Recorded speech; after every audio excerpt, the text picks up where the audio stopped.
In her seminal work, A Chorus of Stones, The Private Life of War, 1992, feminist psychologist Susan Griffin delves into the interconnectedness of individual narratives within the broader societal framework, asserting that none of us can evade the moral quandaries of our era.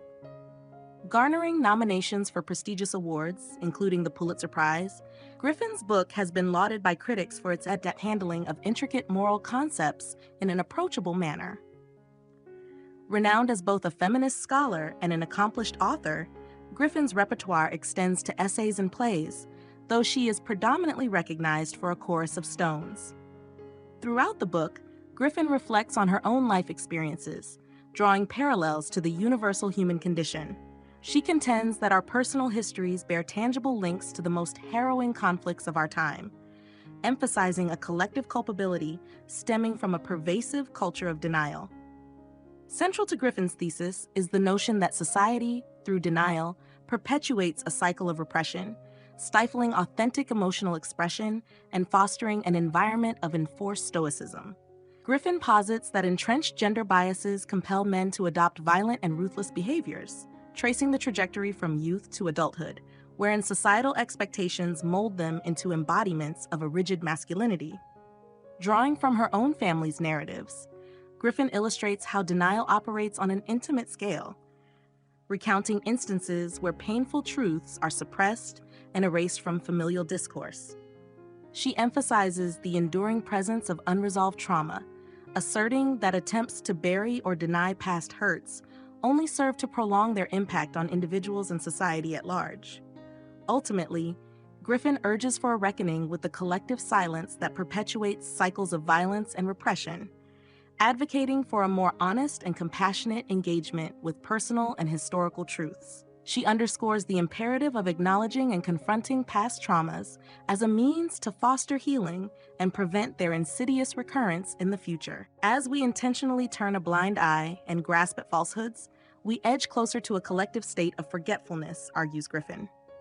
She delves into how the familial histories intertwine inexorably with the broader tapestry of national and continental narratives.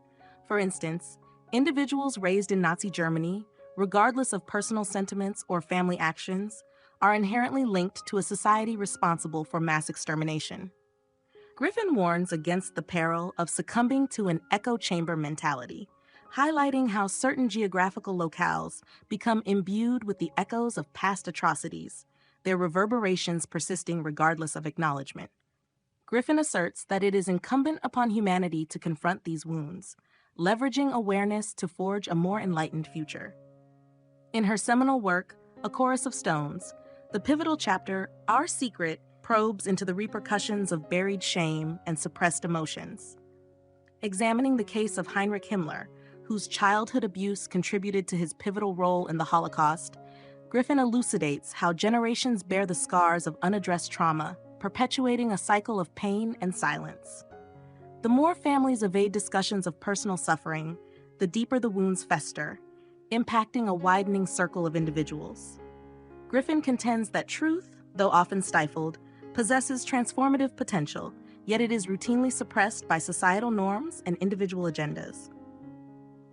Drawing from her own familial narrative, she underscores the detrimental effects of forcing loved ones to deny painful realities, asserting that such deception corrodes the very essence of self. Central to A Chorus of Stones is the notion that humanity harbors secrets from itself, prompting Griffin to implore a return to a time of unadulterated authenticity.